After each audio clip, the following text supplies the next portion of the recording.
All right, Acid Plant, ZVP, Penguin showing us a lot of aggressive tactics. What I like to see from the guy. Unfortunately, didn't quite work out versus Creature. Now he faces Ninja. And that guy is appearing in the top left on Acid Plant. It's a pink Protoss. It's Ninja. In the bottom right is the green Zerg. It is Penguin.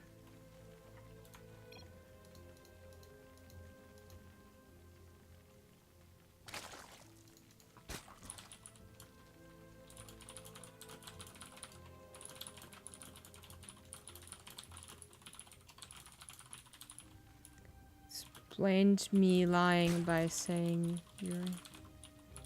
What? The logic doesn't compute here, guy in chat. It just doesn't. It just doesn't to me. But you do you. You do you. So yeah, continuing on and explaining probably the differences of what we're going to see in the CVP. I don't know if Penguin's really going to play that differently. But I know I can compare Ninja and Creature because they both played some pretty solid standard macro Protoss. Ninja, though, I will say, looked like he had a couple more flaws. Creature looked pretty solid and certainly, you know, not absolutely perfect. It was good. Ninja, there was a couple times where, like, you know, the fourth gateway was late, or maybe a decision was made that maybe shouldn't have been. Maybe some of the micro. You know, he took a long time to kill his opponents, whereas Creature seemed to really understand, like, he could kill him. Like small things, but they add up. I feel like Penguin's gonna make it out of this group. I said that in the very beginning of the cast. I just was not sure in first or second. Ends up getting what I think is gonna be seconds, but Ninja might be able to show us some new stuff.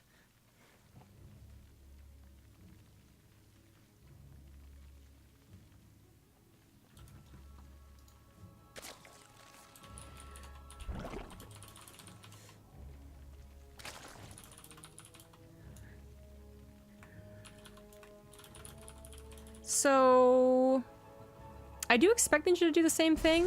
Does Ninja know? I mean, everyone's on Psystorm here, Creature and Ninja. Does Ninja know exactly how Penguin plays? He's gonna be as on guard. I mean, he should have been watching that ZVP, and I believe he was. He's been in chat, so he knows that there are multiple different tricks that Penguin could throw out, and I'm pretty sure Penguin has some notoriety. You know, I'll use that word. You know, some infamy for the way that he plays, because it can be, from what I understand, very annoying for Protosses to deal with. So I think he knows what's up, and he'll just be on guard. But there's not much more you can do. You have to do kind of the key to defending any cheese you're all in is doing as little as possible to defend the cheese you're all in. Otherwise, you are a little bit in danger of over defending and under macroing. So he just needs to do his normal thing: adept, pylon block, little cheeky. All right, into Stargates, see what it scouts. And we'll see what Penguin does on her side.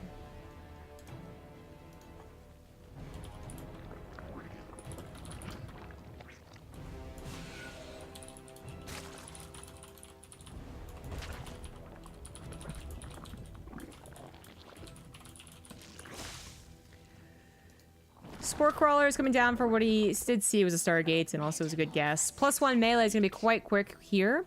The pilot block only lasted a couple of seconds. It really was not that long, and then he canceled it.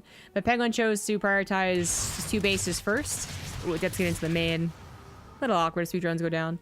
Yeah, prioritize his two bases first. I'm sure third base will come down, but one could argue there's not too much of a necessity. Although, with Lings, it's quite nice to have the macro one already going. There it goes. So +1 melee. It's not quite the double upgrades we saw from our earlier Zerg, but it is a very deadly upgrade. 20 Lings, maybe it's not a big deal. 20 Lings with +1, suddenly a very big deal. And Ninja did not see it. I believe they were put in after the Adept shaded through, and the Pro just didn't get close enough to see it, so nicely placed. Ninja is going to be going into what he did, what him and Creature are both doing, Stargate openers into the Robo Twilight Council, Templar Archives, Archon drop. And it's certainly a very solid one to do. I actually really would love to learn this if I did play Protoss, because it seems kind of like the equivalent of a 1-1-1 for TVZ, or TVP, I guess. 1-1-1's kind of a good overall build for Terran. But, you know, the Hellion Banshee, it's provides you that scouting, harassment, and a bit of safety, as well as a very good macro game. And in the hands of masters, it looks really, really, really overpowered. The question always is, like, how fast are they going to go into Storm after this? How dedicated are they going to go in the charge lots? With 4 gateways, I mean, it's not, like, super dedicated, but we saw Creature have a really nice attack by warping in twice off of the 8 gateways on 3 bases. Ended up, well, really killed Penguin, but that's a little bit later down the road, if it even is used. Penguin is going to go for Ling, Baneling, Hydra, so standard stuff here. +1 missile, centrifugal hooks. Ninja might not want to be too eager to do an attack of any type. Harassment, sure, okay, fine, but he was pretty hesitant to be to actually, like, kill his opponents versus Sasori. So I wonder if he's lacking a bit of bloodlust, which does seem to, I mean, amongst all the things you have to train in StarCraft 2, when we talk about decision making, that's pretty far up there. When we talk about things like, you know, bloodlust or not bloodlust, but going in for the kill, smelling blood in the water, that type of stuff, like that's pretty high up there. You probably should be conservative of how you play this game and not just try and win it with a faulty attack. But sometimes you really see, like, players missing that. But I was painting this picture of him, a guy that wasn't willing to warp in here, but he actually does. It's a little bit before charge is done, and he does lose an Archon, barely saves the second one, so it's not really, it's not perfectly timed. It got pretty close. If 2 Archons are alive with a decent amount of shield, and there's 6 charge lots, a couple of Hydras alone like this could have been surrounded and killed. But everything worked out just a little bit more in favor of Penguin, and he holds off. So Ninja dedicated a bit of micro to that, but has his 3rd base up. Simulators on the way, gonna be getting Storm as fast as possible. Worry about the production a little bit later. Or is that one other gateway coming down? Okay, awkwardly in the back. Ah, 7 gateways did finish. I'm just blind. So he's going up to 8. I was like, why go up to 5? That doesn't make any sense now. I already got 2 more and just going up to the magic count of 8. Well, that could have been really deadly. Oh man, if the Archon's about more time, the Zealots had warped in all at once with 7 gateways instead of, like, the 2 by 2 and then awkwardly leave. That could have been really deadly. Oh, but now his production's good to go. He is going to be missing Storm for some time, as he did not start that, which he probably should. So that's a bit of a priority, even. Well, we'll see if that affects the game. I mean, if Penguin feels uncomfortable pushing in here, it's going to be up a ramp. It's going to be still into a lot of Archons and charge lots. Ninja might just have enough time, but he's not starting it, which I would say is okay if he was, like, if all of his resources are going to the defense, well, then I understand that at the very least. He sees an attack. He's worried about the attack. He's not worried about something that will only benefit him, like, 2 minutes from now, but he actually, I think he could have started Storm and really tried to buy time for it, but he's gonna defend with what he has. So the splash just being the Archon damage, which is not a very big amount of splash. The Banelings connect with a lot of units. I mean, Archons can take a hit, but all of the Archons took multiple hits. Yet nothing is left over to buffer for the Hydras. The last remaining Lings are caught in a stasis trap. So this army is pushed back temporarily. More Lings flood forward, and these Hydras over here have been dealing damage to the probe line. I think this might just be too much. Ninja, maybe a little bit late to his extra gateway, so doesn't warp this into a warp gate. Again, not starting Storm is making the like post attack look really bad for him. And Penguin is going to go into a Spire, which just feels so deadly. If they defend that and they got a decent army and they go to a 4th base, I don't know if the follow-up Spire is really as deadly looking, but when they lose their army, they lose the probes, they're desperately trying to recover. Their main concern right now is just surviving. They're usually not scouting. They usually don't have a big enough Archon count to help out, to move around, to protect all the bases. And they don't have enough economy to add on to those cannons and shield batteries. Oh, there's contaminate somewhere on the Robo. That seems like it's going to be a very good follow-up move for Penguin to kill him. Burrow on the way? That's always cool to see. Little less common in this matchup since observers usually tag the army, but still cool. That's going to be 11 meters right off the bat, or 10 in an upgrade. Either way, that's a decent amount, because there's going to be no response to them, and they're going to dive into the mineral line, get instantly dozen probes, and then Ninja is going to be preparing his defenses as the mutas grow in number and rampage through his base. Like, that's just not a good sign. You want to be already prepared, already with a couple cannons, already with maybe the idea of a second Stargates. Instead, he's still worried mostly about getting his third base back up. And it is running. That's the good news. He's got okay number of Archons, but they're not split anywhere. And he just let the Ling and Hydra slip right on past. He actually recalls his army. Worried about the way they would have funneled into the natural, I suppose. He trapped him with a probe, which is a little bit dangerous, but works out okay. Ling's over here, distracted. They kind of went for the High Templars and got caught by the stasis trap, so they didn't go for the probes. But 7 probes in the main base because the mutas finally showed themselves. Stargate's also being contaminated, which is super, super cool to see. Not that 1 or 2 Phoenix at a time would have been that helpful. And more than a dozen probes go down as all the probes have been transferred to the natural, where the mutas instantly went to. Oh, 23 and more mutas on the way. Ninja goes for a pretty desperate attack. This draws the mutas back and maybe gets a base or 2. And it does make it into a more interesting game, but is this going to be enough? Penguin's going to be at 23 mutas, potentially with +1 against 5 Archons. That's tough. That's a real tough thing to call. The Warp President ended up surviving. That's really big. 5 Archons maybe beat that amount of mutas, but, you know, to be sure, you can warp in a couple more Templars. Oh, I guess you can't. You can warp in a couple more Stalkers, and then suddenly things look a little more assured for your victory, at least on the offensive. The problem is the mutas aren't coming back home. They're helping with what is going to be a straight-up base race as Penguin slaps down a bunch of hatcheries. He was totally prepared for this possibility. Ideally, his Spire doesn't get taken out to the very last second, and that's kind of what's happening here. So he's fitting in even 1 or 2 mutas at a time. He fit in that +1 attack. I guess for Penguin, he unfortunately missed the Forge, so +2 finished for Protoss, but that muta count's still rising as it's still not being targeted. But now the mining is basically all gone. Main, natural, and third is entirely devoid of mining. So those are the last mutas we'll see. But there's a lot of hatcheries. Burrow ended up being for... great idea. That's actually fantastic. As I said, usually an observer tags the Protoss army. But in this case, it doesn't. I don't even know if he noticed the drones being burrowed, but that's really cool. It's actually a good idea. There was a time where the best muta, or the best Zerg players, were the ones that... specifically, the best Zerg versus Protoss players were the ones that prepared for the base race as fast and as smart as possible. That's what determined a lot of ZVPs in the heart of the Swarm. Penguin seems to thrive in that environment. He always is thinking a couple steps ahead to the ultimate goal of base racing. But Ninja is really trying to make it a good game. Like, he's really almost doing it here. There's not enough minerals left over for Penguin to make another hatchery, and he let all of these finish. So as much as he has drones, he doesn't have a hatchery to mine from. It's turned into a real base race where he can actually... He can't even afford an extractor. If he saved 100 minerals, that's 4 extractors. It's so much more, but Ninja actually might win this game. 2 buildings here are being attacked by even probes. This building's gonna die. He has no other buildings. Ninja wins this. Oh my god, Ninja wins. Ninja is gonna win the base race. Something that Penguin was thinking so far ahead on. He got Burrow, he got more money for the hatcheries. He knew the more mutas he had was better. But in this case, he should have saved some minerals for the drones to turn into extractors. And it didn't actually kill a lot of structures here.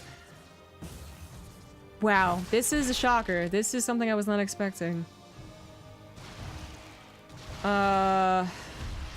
He can't win. He can't spread creep. He can't drop creep. He would have to start spreading this creep backwards. That's it.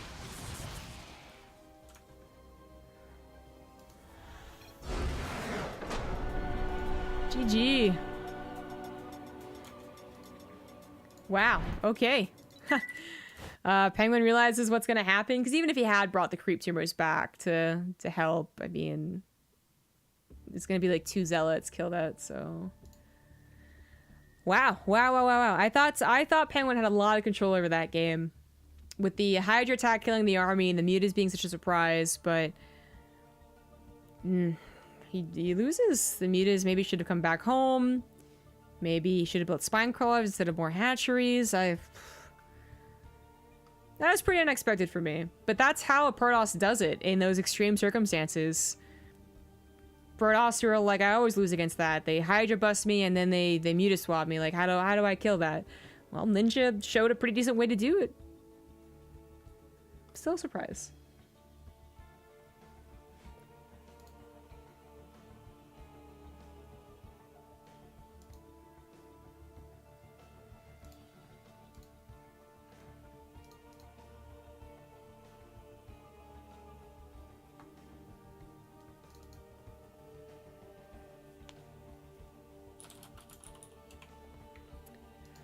All right, so the next map is going to be Catalyst. We'll see what type of... I mean, Acid Plant was one of the bigger maps.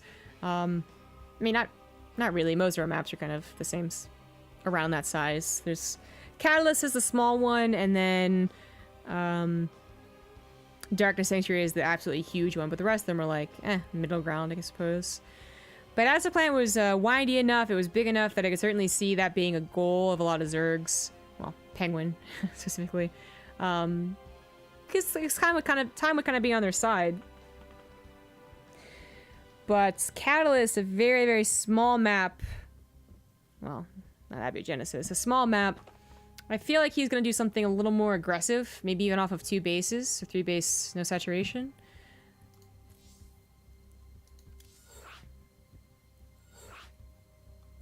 Yeah. I think so. Ninja did not have perfect defense against the last cheesy Zerg that he played, so...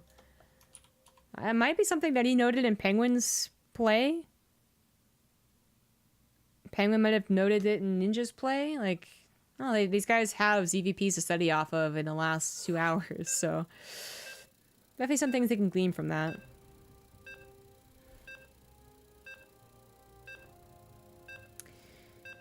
Alright, so far, every series has gone to the ace match. Will this series be any different? Does Ninja actually have some solid understanding of how Penguin plays and is still able to one-up him? Or did Penguin just play maybe unnecessarily into a riskier style of play, which was a base race?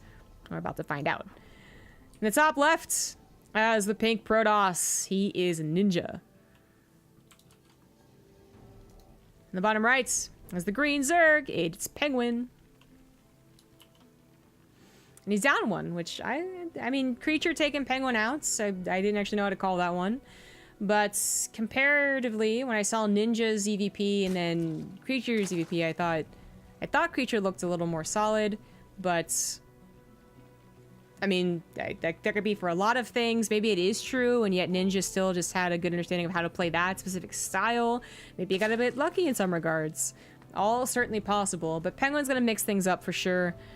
That was a game that was based off of a pretty standard opener for both players, Ling Bane, Ling Hydra, and then the Muta swap ended up with turning into a weird game because he dedicated to the Mutas.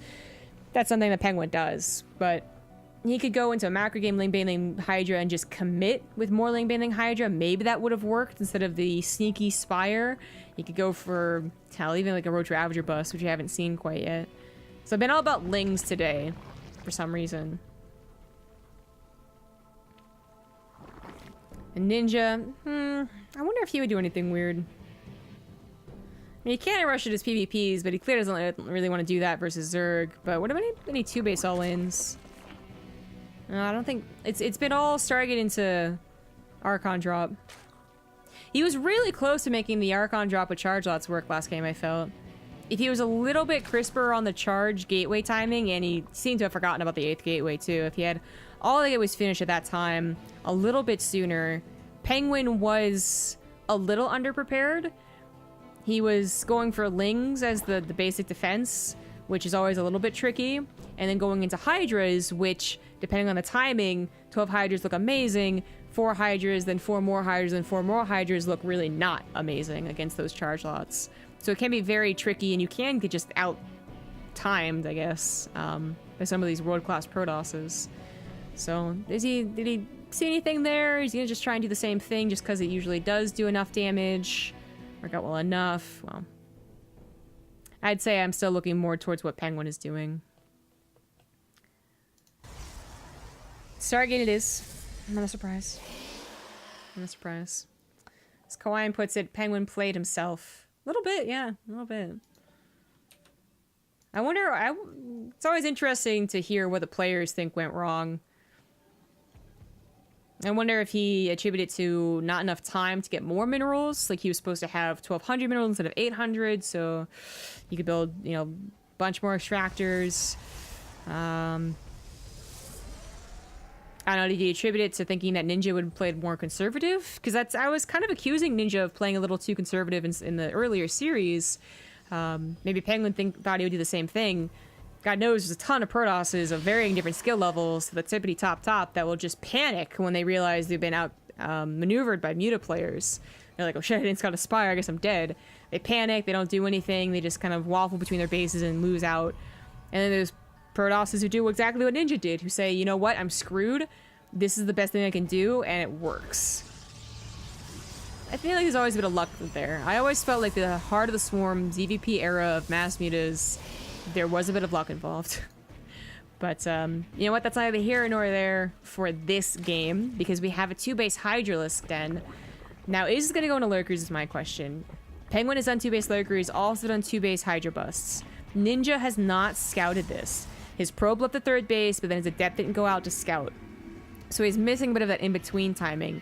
And if the Oracle goes straight to the main base or the Natural and still scouts lack of 3rd, I guess he'd still scout the timing of the Hydra Den and the Lurker Den. Lurker's confirmed. But, yeah, there's always that chance the Oracle stays at home because it's worried about a Baneling bust or just goes straight to the Natural where there really is limited information. But the Oracle should be getting something here. I went over all these options about what the Oracles could see that maybe give the wrong information, but they should see something. And if they go into the main, they should know exactly what's up. The trick with this, though, is that, okay, you expect to be scouted. They're going to go for a Stargate opener. They're going to send a Phoenix in. They're going to send an Oracle into Revelation. Like, whatever. You expect that to happen. You're going with something pretty cheesy that can be very obvious in retrospect, right? Okay, yeah, the Oracle see everything. But is Penguin really depending on the surprise or the... Yeah, the surprise factor, the unscouted factor? I don't know that he is. I feel like he is mostly... assuming he gets scouted. There's not many Robo openers or Twilight Council openers in this matchup, although Resident Glaive opener can, you know, definitely exist. Robo openers seem to be secured only for the smallest of maps like Abiogenesis. So you just kind of expect the Oracle to see it. But what is really what he's trying to surprise him with? Is it just sheer willpower? Units this fast is too unorthodox? Or is it something a little more nefarious, like a Nidus Worm? You don't usually see Lurker, Hydra, Nidus, but that's something that Penguin's going to try and do. Now, Penguin has afforded a lot of expensive things. You have to get the Hydralisk Den on 2 bases. You have the Lair, the Hydralisk Den, the Lurker Den, the Hydras, and the Lurkers. That's a ton of money. You're not going to have a lot of them. But their power might overwhelm. We're about to find out. I don't think I've actually seen him do the Nidus Worm version yet. I have definitely seen Protoss falter against the upfront just I attack your natural though. So I know this can work. But I like what Ninja did. So Ninja just does what, I mean, he could have been planning this build for all I know, but I'm pretty sure he did it because he saw what was happening. Goes for a 2-base Charged Out Archon drop. So he has all these gateways, all these really powerful units, and an okay amount of detection with the Oracle, but the Oracle is really key here. He saw it was a Lurker Den. Why does he not have any more Oracles? Why doesn't he have an Observer? Where is the detection? Did he just forget about the most basic way to deal with Lurkers? Dear God, no. Okay, Revelation. Whew. Okay, that seemed a little bit late though. Like, he lost his Archon on the left side. He realized his charge isn't done. 2 seconds too late. Oh no. Oh no. This is so bad. This, well, hold on here. Concave around the Lurkers sometimes going really well, but they're actually not dying that quickly. The lack of Immortal is really shining through. Usually when Lurkers are pounced upon, Immortals just rip through them instantly, but it might be good enough. Ninja has a lot of warp-ins. He's just like sheer willpower here with all of the Zealots coming in. The Archon goes down, however. 2 Lurkers live, and the Revelation has gone out. No scouting the last 2 Lurkers. Penguin is so all in with this. He has yet to touch the economy. He's just now getting on top of the production. Oh, if Ninja had charge and that second Archon, I think he busts this. Oh, it was so close. So close. Now he has to worry about Penguin including more Hydras and Lings here. More Lurkers even. 3 more on the way. Mass charge out once again. Lost his Cybernetics core, but he doesn't really need it. Oh boy. Oh boy, how's this gonna go? The Lurkers are not what's pounced upon initially. There we go. Now the Observer comes into play. Oh, he's trying to snipe it. He gets it. But a second Oracle is popped. It has Revelation. Go for the gold. Oh, no, he didn't. I don't think he realized two lurkers were going to come from the right side, but he grabbed one with Revelation regardless. Only one is here. And if he could just pump out another observer. This is it. It's done. Penguin did not touch the economy, and Ninja's left over with a very large army. It's not like he lost every single army ever warped in plus 20 probes, in which case I think Penguin's really far ahead. Ah, this is very different. Oh no, he's gonna kill the creep tumor. Or not. That's fine. That's cool. Well, that's at least one thing going for Penguin here, but one thing not going for him is the warp-in already happening on this side of the map. The mutas are finally ready to pop out, but it might just be too late. They'll be going up against 4 Archons and the ability for Ninja to make more Phoenix. Oh, Penguin. It's so odd. I really thought that Penguin would have maybe an easier time against Ninja, but I was entirely wrong. Ninja looking to be going for the 2-0. Despite Penguin's tricks in this matchup, mutas are revealed with the Oracle. 4 Archons will surely be enough, though. That's no problem for them to deal with, but the Warp Prism is going to be sniped. It's a little bit of a bummer. You can start producing Phoenix right now. The Phoenix will help in so many different ways, too. Like, if there are some Hail Mary lurkers being made right now, they'll help pick those out of the ground, and they'll help against the mutas. The wall was destroyed, and I guess I didn't really know that means Ling run bys would be more effective, so my bad, but instant probe pull away, recall, good spell to have. He killed the lair, did not get the tech structures, but they will die from the lack of creep soon enough. And he's got to realize, hey, that pop-up didn't happen. That my opponent doesn't have the hatchery, so I can see all his buildings. So he knows there's a hatchery somewhere. He doesn't quite know how much Penguin could have saved doing all of that. We do. About a hatchery and 9/10 of another one. But this is a tough decision for him right now, as he has to kind of collect his thoughts and say, like, okay, so I know the mutas are on the map. I don't have too much economy. 2 base is going to get really thinned out soon. Do I try and find the hatchery and kill him? Or do I stay at home and just macro? With this many zealots, I think you send 4 zealots to every direction on the map, and you find it. There's not enough mutas to kill them that quickly, so I feel like it would be really worth. So many options here for Ninja. He could get cannons and shield batteries and go around the map with his army. He could just leave the Archons at home and go home with the zealots and just hope to dive bomb whatever's left. He could get Phoenix and leave those at home. I don't know why he left the High Templars here. They don't have Storm. Feedback in the Overseers? I don't think that's really a useful thing to do anymore, but... Oh, he found it. Oh, he found it. Penguin mined just enough to get another hatchery. He's gonna abandon ship here. And just onto his tricks. Another hatchery is already started. Has already started. Sorry, there was 2 hatcheries that he got worth from that. And the zealots are stopped by Lings. They do not see that the other hatchery is in the natural, so that is a little bit awkward. Mita is trying to attack into the natural of Ninja, but Phoenix and an Oracle will take care of it. I mean, this is it. Penguin realizes it too. Taps out. GG. Our 2 Protosses will be getting out of this group. As Ninja takes a 2-0 over Penguin. The only 2-0 today as well. Seemed to understand how Penguin is going to play. No, reacted quite well.